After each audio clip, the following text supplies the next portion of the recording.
Hello दोस्तों। आप सभी का स्वागत है मस्त मज़ेदार कहानियाँ में। आज की कहानी है मूर्ख बंदर और राजा। बहुत पुरानी बात है। एक राजा के पास फालतू बंदर था।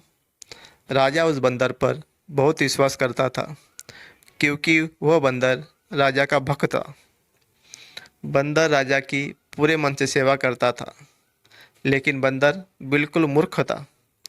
उसे कोई भी काम ठीक से समझ नहीं आता था। राजा जब भी विश्राम करता, बंदर उसकी सेवा के लिए हाजिर हो जाता था। उसके लिए हाथ पंखा चलाता था। एक दिन की बात है, जब राजा सो रहा था और बंदर उसके लिए पंखा चला रहा था, तभी एक मक्खी भिन भिनाते हुए राजा के ऊपर आकर बैठ जाती है। बंदर उस मक्खी को पंखे से बार बार भगाने की कोशिश करता है, लेकिन मक्खी उड़कर कभी राजा की छाती पर, कभी सिर पर, तो कभी जांग पर जाकर बैठ जाती थी। मूर्ख बंदर काफ़ी समय तक ऐसे ही मक्खी को भगाने की कोशिश करता रहा, लेकिन मक्खी वहाँ से जाने का नाम नहीं ले रही थी। यह देखकर बंदर को क्रोध आ जाता है और वह पंखा छोड़कर तलवार निकाल लेता है। जब मक्खी राजा के माथे पर बैठती है तो बंदर तलवार लेकर राजा की छाती पर चढ़ जाता है।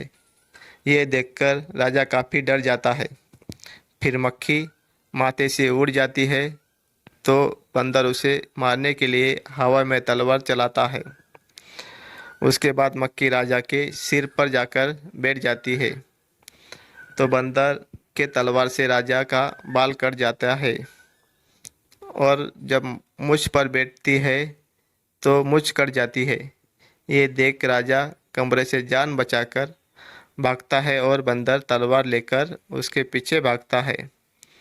इससे पूरे महल में उथल पुथल मच जाती है। कहानी से सीख। इस कहानी से ये सीख मिलती है कि किसी मूर्ख को ऐसा काम ना सौंपे जो बाद में आपके लिए ही खतरा उत्पन्न कर दे। ये थी मूर्ख बंदर और राजा की कहानी। आपको कैसी लगी कमेंट करके ज़रूर बताइए, और वीडियो को लाइक और शेयर करी कीजिए। धन्यवाद।